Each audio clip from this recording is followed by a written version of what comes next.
Now, you will always have fear. Fear is designed to keep us alive. 在新加坡的时候我学中文，但是我忘了很多，不好意思。其实很不错哎。还可以呀。你是新加坡人，对不对？对，是的。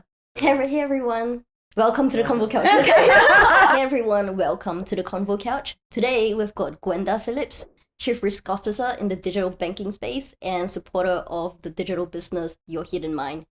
Thank you for coming on, Gwenda. Thank you, Sun. I just want to say hi, everyone, and also thank you for having me. I think what you're doing in terms of sharing entrepreneurs' experience and helping people get insights as to what their career might be is so needed, and I think it's a wonderful thing you're doing, so thank you. Oh, thank you.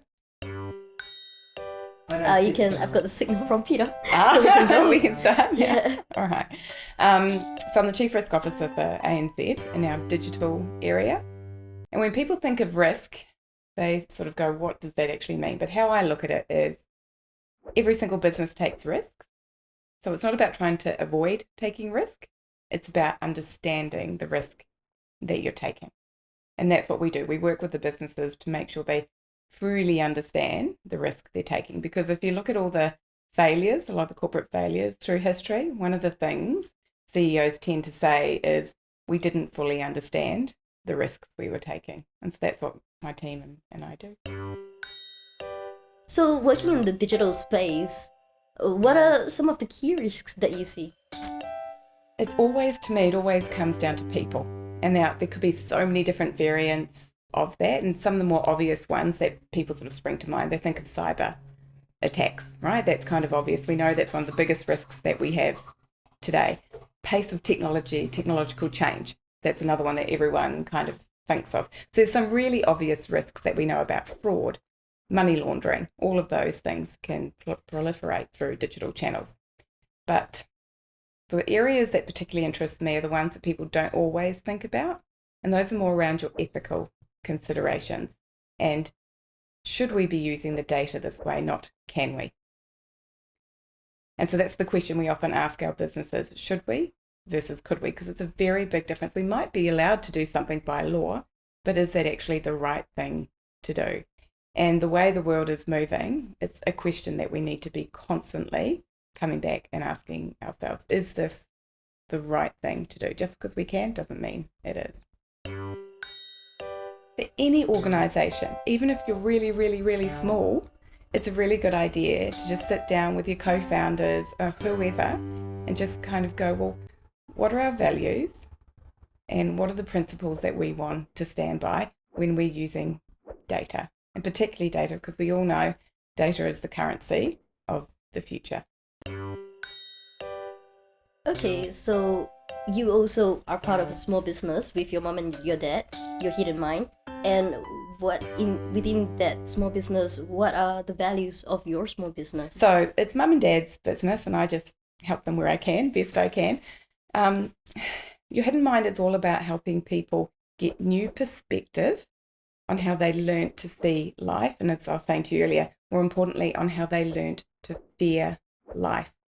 Because fear is behind all of our stress, all of our anxiety, and all of our arguments with people. Often we think it's the thing in front of us. It's not.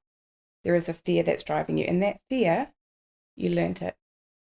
You weren't born with all the fears that you have today. You've literally learnt them from life experiences.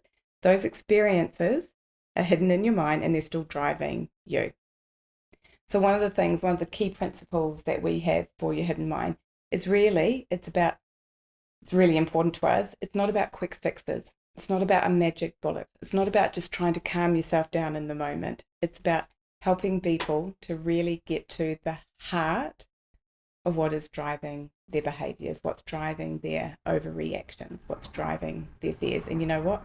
That takes a bit more time. A lot of things we see today are they're very in the moment. People want instant gratification, but you didn't come to be the person you are in an instant. And the reality is, this is quoting a neuroscientist, Dr. Eagleman, you bring your history with you to everything you do. So you need to rewrite some of those fears that are sitting in your history if you're going to change how you see and behave in your future. So how did mum and dad come across that concept? So mum's an author. Mum writes poetry. And the whole system is based around what we call life prose, RAPs, rhythmical activating prose. And it came about because my father he was living in Malaysia at the time after Singapore. Right. And he got involved in what's called tapping, which is a form of helping you to tap into some of your emotional memories from the past. But what he also found is people didn't continue with it. They might get some new perspective, but they didn't continue. So what my mother started doing was writing these little prose for other people, not actually for herself. And there's over 800 of them about every life issue you could possibly imagine, helping you turn it upside down. And gradually it just got more and more and more popular. More and more people wanted to be able to read them, to understand them, to start using them, and it just grew from there. And where I got involved was, I'll tell you a little personal story for Mum. Mum was a 40-year smoker, tried everything to stop smoking and didn't really want to as well. Through her writing these prose as poetry for other people, she stopped smoking without realising she had stopped smoking. Very different to you trying to change a behaviour, trying to learn a new habit. That all uses willpower. And willpower runs out every single day. That's why we have to sleep. Willpower is just a decision in the brain, and all decisions in the brain use energy, which is why during the day it gets harder and harder to use it. And the reality is you're not treating the cause of why you needed to smoke. You're just treating the symptom. But what happened with Mum is she was writing these prose, just getting new perspective on life, on her life, and as a result, her fears, her anxiety diminished. So therefore she had no need to self-soothe. So if you don't have the fear, then you don't have the symptom or the soothing mechanism. And as a result, she stopped. And when I saw that happen, I was just blown away. So as a result, I actually took a career break from ANZ. I took a sabbatical and I studied the neuroscience around how can this possibly work. You're reading poetry about life, getting new perspective. And there's some amazing neuroscience called memory reconsolidation. And what it teaches you is that, as I said before, you bring your history with you to every single thing you do. Every day you have a memory, you have an experience that gets saved as a memory. That memory, your brain calls on to help you interpret what it thinks is going to happen next, right? So if you think of a small child, it'll go and touch a hot cup of coffee because it hasn't had an experience. The moment it touches the hot coffee and gets burnt, it has an experience. That saves down a memory in the brain. And all those stress hormones that flooded the child in that second are actually saved into the memory. So the next time a child sees a hot cup of coffee, it triggers that memory. Those stress hormones are released into you, into your brain, into your body. And that's what you feel as a bit of nerves or anxiety when you see the hot coffee. And every millisecond of the day, that is what your brain is doing. It's going back and going, have I experienced something similar like this in the past? How did I feel back then? And it's giving you a message how to react right now. And so with memory reconsolidations, what they know is if you can debunk the intensity of old memories, in other words, if you can get new perspective on old memories, you save down a softer version of that memory. And with a softer version, guess what gets called on the next time you're in a similar situation? The softer version of that memory. So instead of having stress hormones flooding through you, you have calmer hormones flooding through you so you don't react the same way. So it's this incredible process of helping people get new perspective on all those little tiny little life events.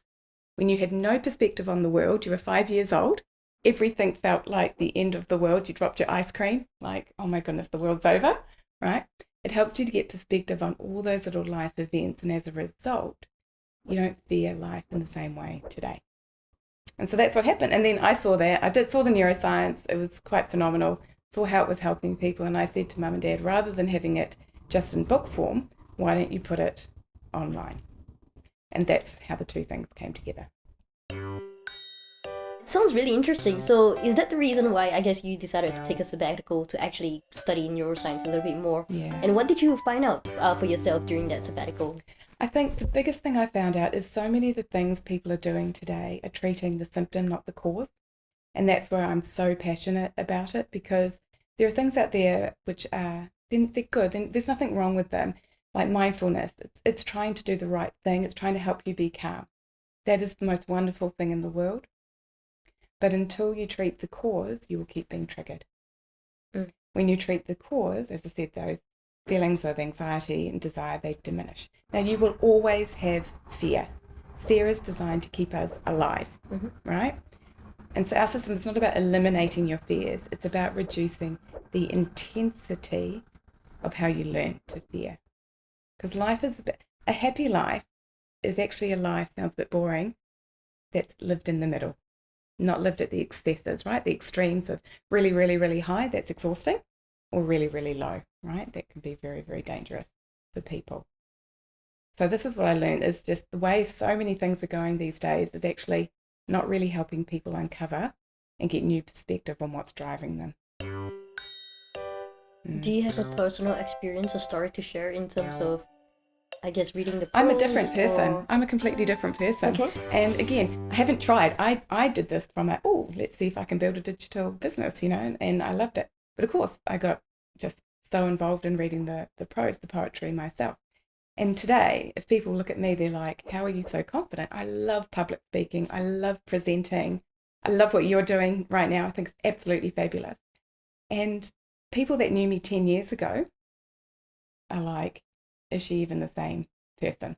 I would work at the bank. I would sit behind my desk. I was an analyst, and I had no need, no desire, no will to go out and be in the public or do anything like that. And today, completely different person. We work with a gentleman called Simon McGinn, and he's in Cancoban, just south of Sydney, a few hours south of Sydney. And he's actually got a festival on called Cancoban Coming Alive. It's 4th, 5th of October. And we've done a lot of work with him and teenage suicide, because this is, again, we just see what's happening in the world and how so many of the treatments are not really giving people genuine relief. I don't know if you know this, but in Australia, 8 teenagers commit suicide a week. 8 a week? week. Wow. This is research from 2016, so I'm not 100% sure where it is today, but chronically, 179 attempt suicide a week, 65,000 a year attempts. And this is in Sydney? This is Australia. Australia, right. Wow. 65,000 attempts of suicide a year. And so this is one of the reasons we're just passionate, because if there's any way we can help families ease the tension and the anxiety, the arguments inside the family, then I don't know, to me that's the best thing. Okay, and you feel like this is a resource that can definitely help in that respect. Yeah. We do a lot of work with families. In fact, most of our members are typically families, actually. Grandmothers, mothers, daughters, fathers, sons, yeah. And you did mention as well that you are leaving Sydney in the next couple of weeks. Yeah. Wow. Yeah. Okay, so that's quite a journey. That's quite a change. Yeah. So, and you have a very sort of broad international experience as well in terms of living I've lived in in different lots of countries. Yeah. Okay, so how has that experience shaped you, do you think? Best thing in the world. You love traveling? Best thing in the world. So I feel incredibly fortunate that my family moved a lot. My father took us to Asia when I was a teenager. And the best thing in the world, to put you in an environment where you're different, it just teaches you so much about yourself and about respect and about humility and about all of those things that I just feel more and more people need exposure to, which today they can actually, because people can travel more easily. And so, yeah, I've lived in, where have I lived? Mexico, Taiwan, Germany, Spain, England, Singapore, Hong Kong, like you name it. I see a lot of advice like quit your corporate job and go and start, your own business, work around the world, and things like that. And then I see other people that feel they have to stay in corporate world because that's the only thing they know. And I think the thing I've learned is this: life is just not black and white. If there's any way that you can take the best of both worlds, enjoy the best of both worlds, one will always be a lot more than the other. There's only limited hours in the day. Then I would encourage people to do that. Going into corporate world after university, it's not a bad thing. I know people are a little bit hesitant of it nowadays. You learn some amazing skills. some incredible skills. You get to build incredible networks with people.